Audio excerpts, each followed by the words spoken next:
So without further ado, at this point, I would like to introduce Dr. Marcus Jones. He is the Interventional Radiologist at the IR Center at Urology St. Louis. And this evening, we're going to be talking about a minimally invasive technique to treat hemorrhoids, internal hemorrhoids specifically, in which a procedure that is called a hemorrhoid artery embolization. So while we are, predominantly in a urology office, having interventional radiology service in this practice at USL allows us to also treat other disease states such as hemorrhoids in a minimally invasive fashion, similarly to the way that we do with BPH in men. Without further ado, I would now like to go ahead and pass it off to Dr. Jones. All right, thank you, Marco. As you mentioned, I'm Marcus Jones. I'm the vascular interventional radiologist here at St. Louis. Brief background here. I, did my training in Baylor College of Medicine, did my diagnostic training there, and then with my early specialization IR. Back history, before going to med school, I was a PA and I worked in ER before going back to med school, so I lived a lot of my life in Oklahoma. After my diagnostic training and early IR training, I did my IR fellowship at Medical College of Wisconsin and then landed here in IR centers here in St. Louis where we're performing various high-end embolization techniques, one of which we will discuss today, of hemorrhoid artery embolization. I will say that one of my partners will be joining us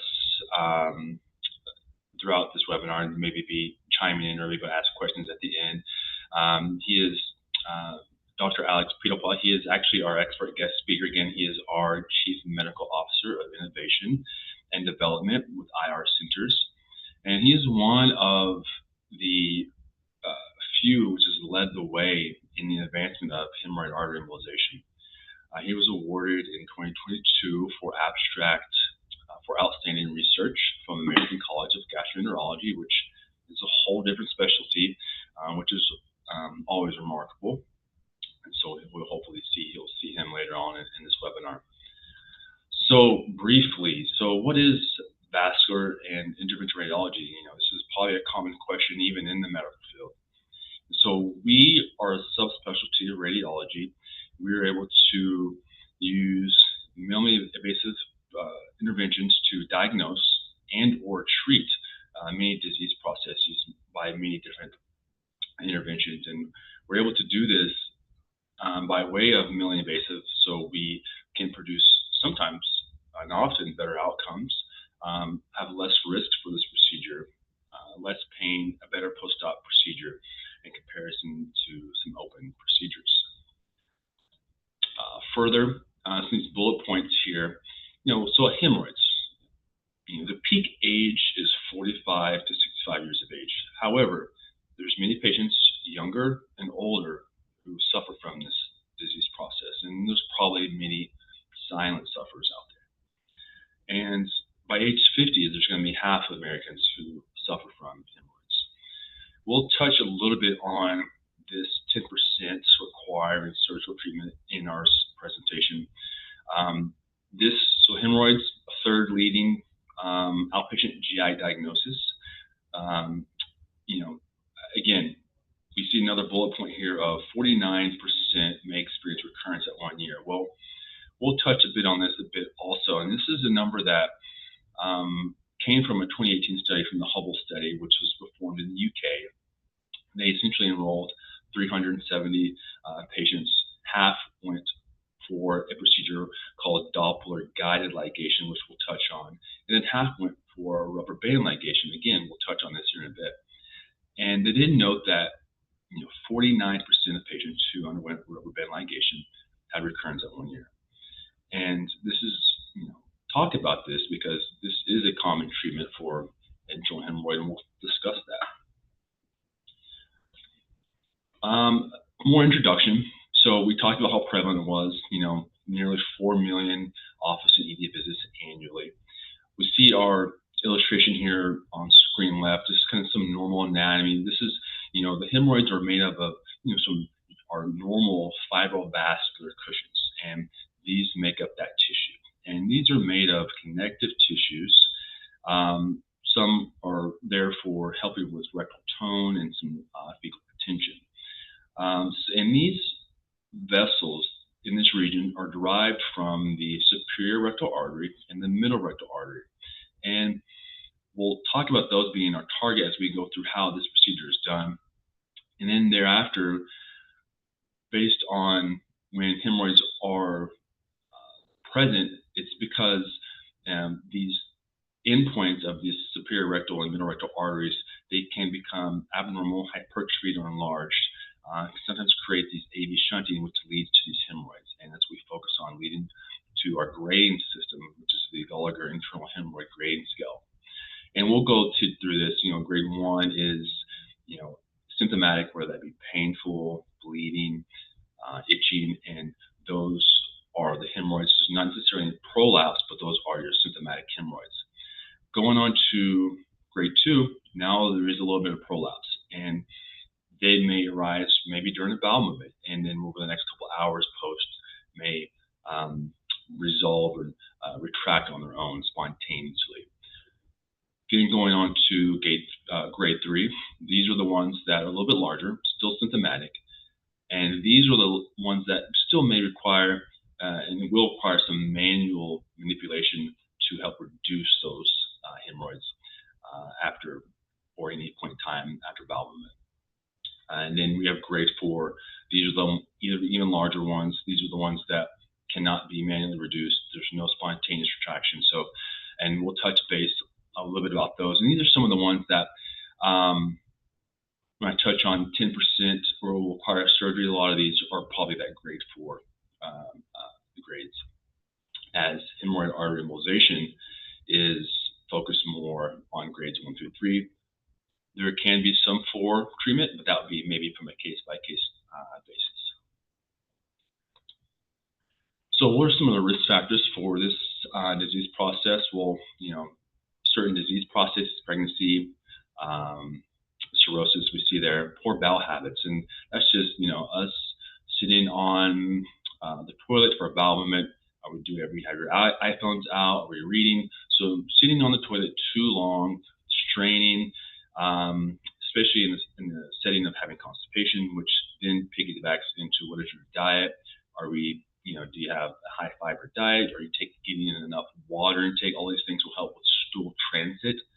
And again, obesity, sedentary lifestyle. So, I'm sure all or a few of us are privy to some of this, but these are things that we want to maintain good bowel habits going forward. And we'll touch on this a bit, how this is still important even after any procedure that you have to maintain these to prevent flare-ups or recurrence or success of the treatment that you just had. Treatment options. So screen left, we have our surgical hemorrhoidectomy approach, and then we have our excision that is then sutured or tied off, where there's a wound there, and it's, of course, it's an external approach, and these post-op periods can be very painful for these patients. And screen right on the bottom was what we talked about previously, rubber band ligation. Now, this procedure does have success rates between 65 to 95%. And this approach is, again, externally. A proctoscope is inserted. That hemorrhoid is either grasped by way of forceps or by vacuum. A rubber band is attached to create strangulation, and that internal hemorrhoid will eventually slough off. Of course, leaving behind a wound, and can still be painful, not as much as the hemorrhoidectomy approach, but still be painful for these patients. And we talked about previously how there can be a 49% recurrence rate with this procedure. And we can see how, because the root cause wasn't necessarily addressed, which is the arteries leading to these hemorrhoids. And as opposed to surgery, where, again, there is better numbers, but again, more invasive and a little bit more painful post-op period. screen right on the top, we have our Doppler artery ligation. This is probably or not probably, but is kind of what led to hemorrhoid artery embolization. And this is using by way of, again, a proctoscope, using ultrasound Doppler guidance, locating the artery of interest or target, and with that, being able to ligate or suture off that artery leading to that hemorrhoid. And this is found to have some better success rates and failure rates compared to rubber band ligation. And again, both these are external and via proctoscope. Management options. First, we want to do what are the conservative approaches, and again, we touched a little bit on this. What's your diet? Are you getting enough fiber? What's your fluid? Are you getting enough water intake? During the setting of maybe, do you need stool softeners? Are you on pain medicines? Or on anything that you know may create episodes or periods of having hard stools or constipation? Using stool softeners will help with that to not promote internal hemorrhoids. We touch on bowel habits again. Well, what if you have those internal hemorrhoids? Well, what are some of the measures that can take? Sitz baths. We see here on that picture is just really filling that bag with some warm water and having the internal hemorrhoids irrigated. Topicals, preparation age, topical steroids can be used and helpful mainly in the short term, as prolonged use can cause some thickening of the skin and make things worse. Washing aggressively, these internal hemorrhoids are mucosa that's made for the inside of the body. When you have these prolapse and you're trying to aggressively maybe wash this area, can also worsen things and cause irritation. So we talked a little bit about some of these non-surgical options. Ones that we didn't target or touch on was infrared coagulation. It's an option. It has similar rates to rubber band ligation for treatment, but I think these focus on grade 1 and 2 internal hemorrhoids. Cryotherapy and sclerotherapy really aren't performed as much, and not much to go further on those.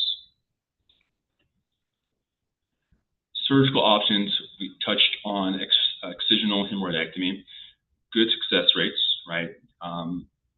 But again, associated with some severe post-op pain and some prolonged recovery, because you can see during our last image that during that approach, you still have to have bowel movements. So you can kind of see where you're still having to pass stool across a wound.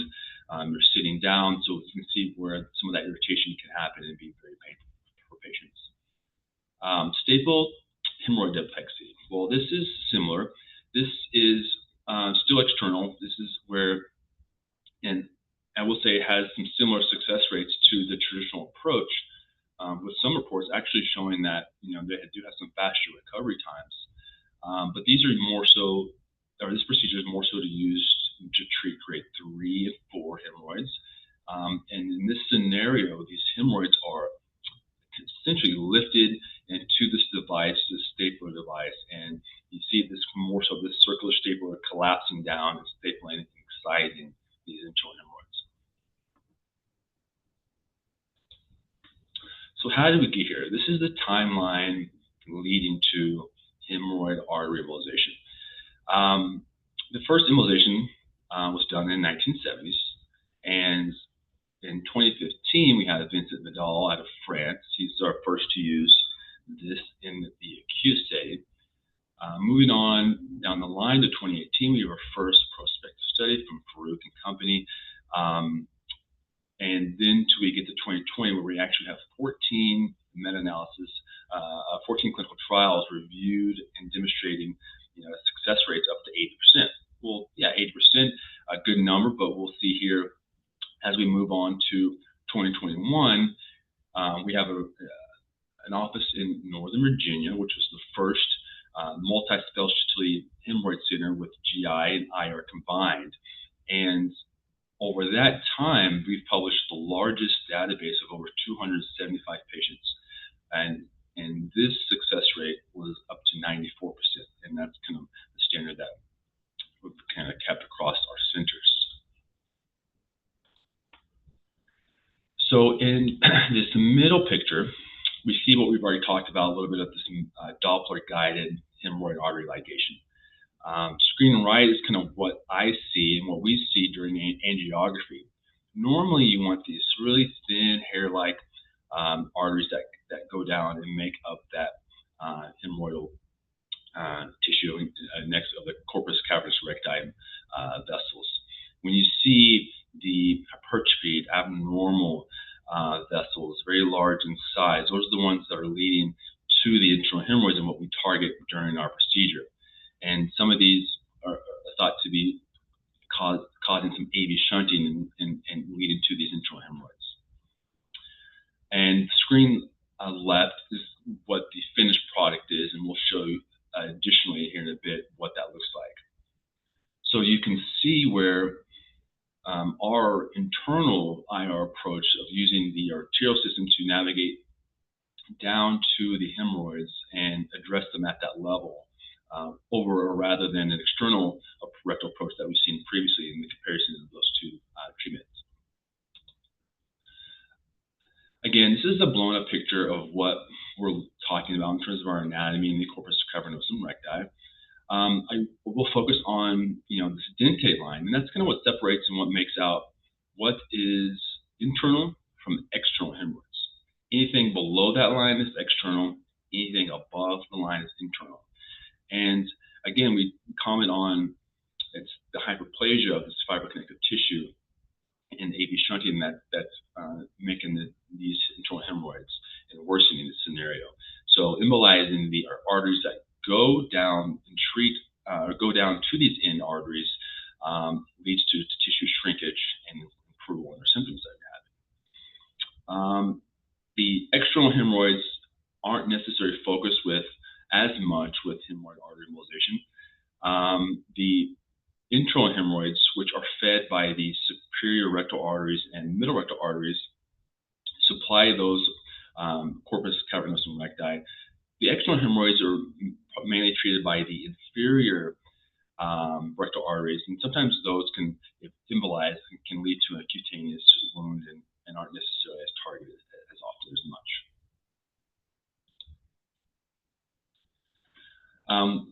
So who's a candidate for this procedure? We already talked about the grade system, where grade 4 is usually a surgical approach, but if the patient is deemed not a surgical candidate, then for various reasons, then it could be a case-by-case scenario in which hemorrhoid artery embolization can be an option. We have seen some improvement with a grade 4, but just not to the level of degree as grades 1 through 3. Prior to having hemorrhoid artery embolization, patients need to have a colonoscopy if they're of age. And if they're younger and they have maybe a family history or strong family history to have a colonoscopy sooner, we need to have that done just per recommendations. And then again, we'll see, or the successful patients will see that improvement in their bleeding and pain and itching as we talked about.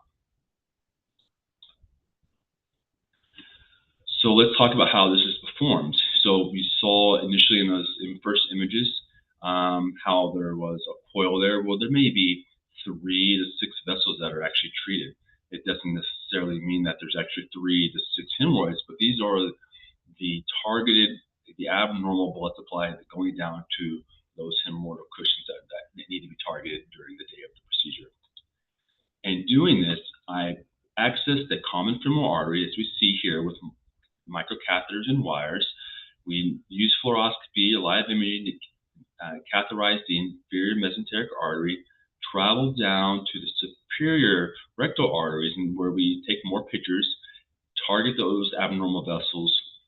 Upon viewing those, deploy these micron sized beads, aliquot of those, followed by a metallic coil. These stay in place. They don't travel to other places of the body. Over time, we see shrinkage of that internal hemorrhoid, and that is the procedure there. And we remove, of course, the catheters and wires. We use a closure device to close up the arterial puncture site in that artery before getting you to your bed rest. This image here is just kind of showing, hey, this can be done from a I prefer the femoral approach, and there's pros and cons to both, or operator preference. I use the femoral approach. It's shorter distance for me. Again, there's this preference, probably more for an operator preference than anything else. So what happens in the post-procedural time frame? Well, we talked about you're going to have a 2-hour bed rest before we get you back to your feet and have you walk out of the center. NSAIDs needed for the procedure itself. Afterwards, on an as-needed basis. We usually do a 1-month follow-up and expect some gradual improvement in those symptoms in a 2 to 4 week time span. And of course, we talked about this. We want to continue our good bowel habits to reduce flares and exacerbations and not undergo a procedure necessarily for no reason. And we, in terms of pre-procedure, what needs to be done, not a whole lot besides our workup, our discussion, my evaluation. I will do an exam. Maybe let's check to make sure that there's not any anal fissures to be your source of your pain. If there's not obvious prolapse, that would require a different treatment. During the treatment process, a common question is there's really not a whole lot of pain during that procedure. We will use moderate sedation for the procedure to keep you comfortable, although there's routinely not much pain. So you would need a driver for that. And then we talked about a little bit of those prolapse, and patients will have a variation of what size of prolapse they have. And although we said patients should see improvement in a 2 to 4 week time span, their prolapse may take weeks to months depending on severity, and that may vary from patient to patient. So we made a list of some common questions that we get. Some of we've already touched on. We'll go over this. How long does the procedure last? Well, that's usually about an hour, give or take, and some of that will be dictated on patient anatomy and the ease of it is navigating to where we need to be. You know, if there's atherosclerosis or anything from a challenges standpoint, tortuosity, that can dictate some of the time. Is it painful? We've already touched on that. Nope, there's really no pain during the procedure. What does the recovery process entail? We already touched on that. Really just NSAIDs, taking care of good bowel habits thereafter. Is anything inserted into the anus? No, there's no proctoscope. This is also internal by way of the arterial system down to our target internally. When will I start seeing the results? We said hopefully within the first 2 to 4 weeks. Not, and that will vary depending on if we're talking about the degree of prolapse. Well, how effective is this procedure? We talked about this being a 90+ percentile in terms of success, and the longevity of this procedure. It can be forever, but some of that again will dictate on what led to that. What is your bowel habits? I'll touch on a little bit about, yes, we know and talked about the arterial distribution arriving from the superior rectal artery and the middle rectal artery, and we target 3 to 6 branches. Well, what if there can be more later, or we have a relapse or recurrence? We can also always go back and look and address for any other abnormal vasculature that may lead to a recurrence, but that's not the norm, and but this procedure can be done as many times as need be, but hopefully we have some longevity with you, and it doesn't have to be done too often. How do I know if I have internal versus external hemorrhoids? Common question. So we touched on that dentate line above and below. If you see something really low on the skin, that's most likely and probably external. Otherwise, it may be hard to tell on your own. When we have if you have your colonoscopy, they can also be able to tell internal and external hemorrhoids from that standpoint. But I also mentioned that I do also do an exam, and I can help delineate internal versus external or any other feature that may happen. So we can help diagnose internal versus external and provide what the best treatment option is going forward. So this is my contact information. If you guys have any questions, please type those in the chat, and I will read those to everyone, and then we'll get those addressed, and so everyone can hear your questions.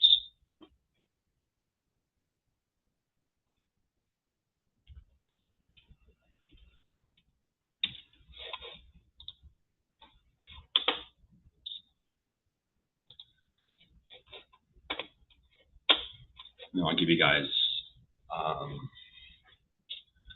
several minutes to see if you guys have any questions to type out. If not, then we will wrap up today's session, and this will be sent out to everyone who registered and be used also if anyone reaches out or has a friend who did not register or does want information. We can always have this video available for this for information.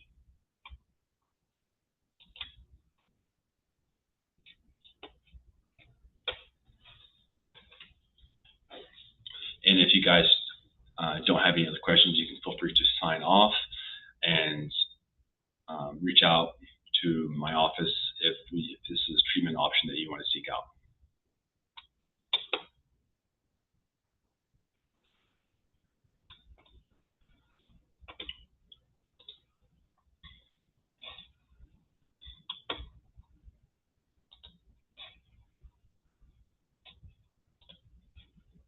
So one question we have so far, is this a common procedure covered by insurance, or is this considered experimental? So this, some of that will vary, but most often this is a covered procedure. Now, different plans will have a different, maybe a different payer mix may have different what insurance will cover or pay, but this is not, most is considered experimental. If there's any specifics about that, my billing department would be happy to address that, or you can reach out to my office and I can address that. But on a general question, I would say this is a treatment and not experimental.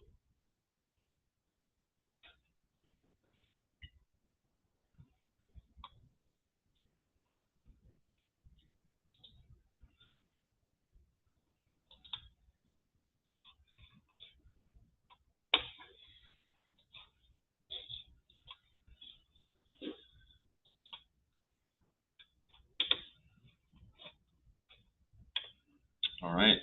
Well, if there are no other questions, we'll end our webinar. Thanks for everyone for showing up. Oh, sorry, I have one more question here. How soon can you return to work after this type of procedure? Routinely, there shouldn't be too much pain following the procedure. You could, depending on what kind of job you're doing, but you can go back the next day if you had to. This isn't, the access site is really the biggest concern. I am puncturing there the artery, so I tell patients, regardless, no heavy lifting, no strenuous activity or exercise for about 4 or 5 day time period. And it's really more so about the puncture access site, more so than the treatment of the internal hemorrhoids themselves.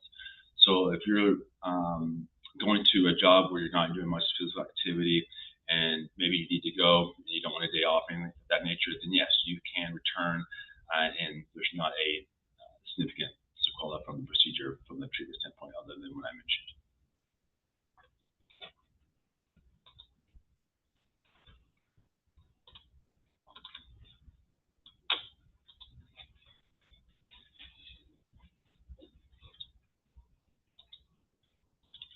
Any other questions? All right. Well, again, this is my information. Reach out anytime. I'll be happy to visit with you, answer any questions that maybe weren't asked or answered during this webinar, and we'll be happy to take care of you.